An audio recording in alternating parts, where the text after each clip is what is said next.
How did corporate America and the Republican Party find Jesus? In my last post, I began telling the story of Reverend James Fifield and a massive corporate-backed propaganda campaign called Spiritual Mobilization, designed to get people into church so that ministers could preach about the wonders of our free market capitalist system to unsuspecting followers. In the wake of Reverend Fifield's good works, another contender emerged, a strong Southern Baptist. He had been called one of the most influential Christian leaders of the 20th century.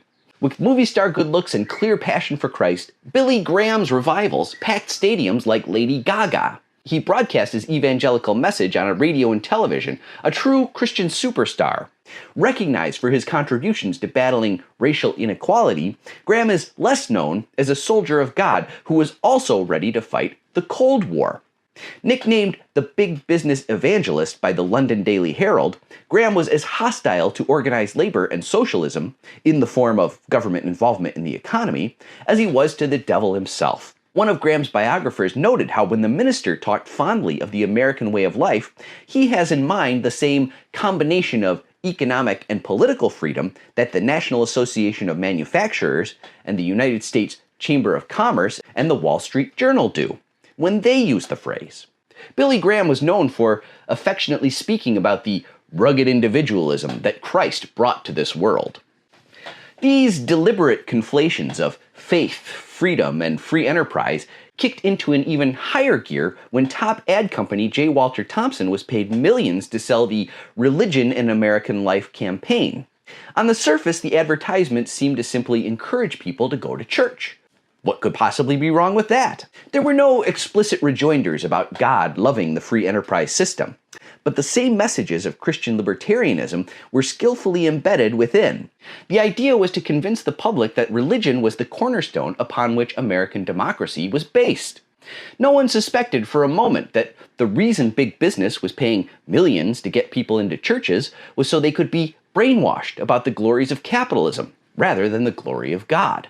And the good soldiers of Christ behind the pulpit played their roles to perfection, mixing piety with patriotism, making love of God and love of country indistinguishable from one another. J. Walter Thompson was on hand to help local communities practice their good works.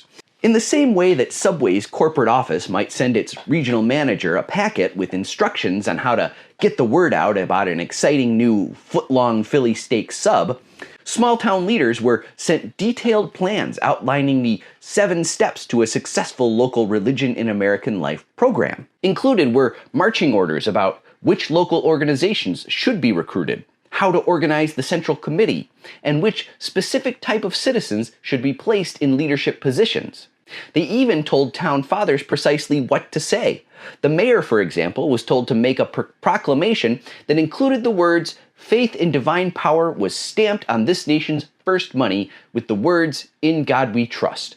Our religious beliefs have steadfastly endured as the foundation of our way of life." Sound familiar? Some things never go out of style. Around this time, business leaders were wining and dining war hero General Dwight D. Eisenhower to run as the GOP candidate for president in 1952. Ike was no dummy and instantly recognized the potential that this religious revival held for his political fortunes. Eisenhower talked openly about the importance of his faith. It was during his presidency, during a conscious Back to God program spearheaded by the GOP that Democrats also supported almost unanimously, that the line, "One nation under God," was added to the Pledge of Allegiance. It was also during his administration that "In God we trust" was made the national motto, replacing the unofficial motto "E pluribus unum," from many, one, and added to American paper currency. The brand of religious nationalism that was born during that period lives on, stronger than ever today. But it is important to realize that it was born of a very specific moment in our nation's history. The Cold War was a huge part of that moment. Soviet communism was steadfastly atheistic. Part of the effort to differentiate communism from capitalism was emphasizing this to the public in order to make communism seem even scarier.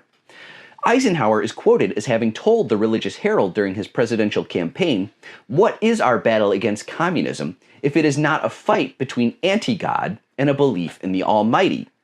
Communists have to eliminate God from their system. When God comes, communism has to go."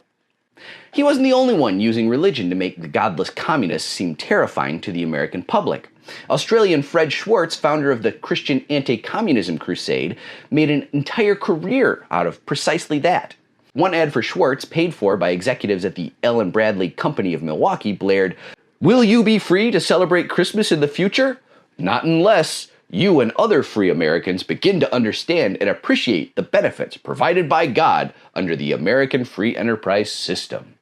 The commies are coming to steal Christmas? If that happens, will the KGB kill Santa Claus? Here's the thing.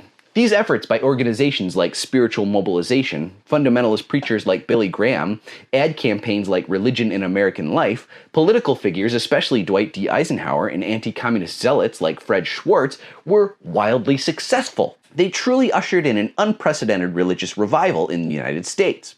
Consider how the percentage of Americans who claim membership in a church climbed during that time. Kevin Kruse writes that in 1850, just 16% of Americans claimed church membership. It was only 36% in 1900. Between 1910 and 1940, that number climbed to 49%.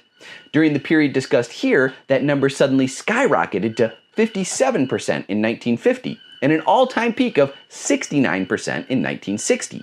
The payoff from these efforts far surpassed anything that the sad boys at the 1940 NAMM conference in New York could have ever imagined. Yet it was also temporary.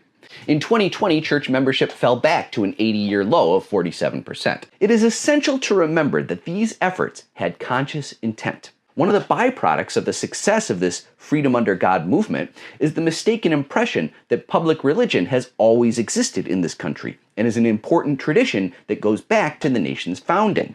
Not so.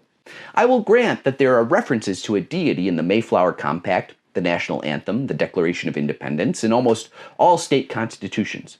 Days of prayers have been called during times of national anxiety, going all the way back to the Continental Congress. However, when you hear every modern president and almost every speech with "God bless America," that's different. That is what amounts to a political slogan, and it is an invention of the modern era. As Kevin Kruse writes, today's ruling class understand the political power of public displays of faith, as well as the price of its absence. He continues writing, such touchstones of religious nationalism have only become more deeply lodged in American political culture over time, as the innovations of one generation become familiar traditions for the next. We have forgotten their origins. More than that, we have forgotten that they have origins at all. In my next post, I'll take a deeper look at corporate America's deeply cynical religious fervor. Until then, please like, follow, favorite, repost, and follow my Linktree to sign up for my Substack. Because I am here to help you remember. Let's make them pay.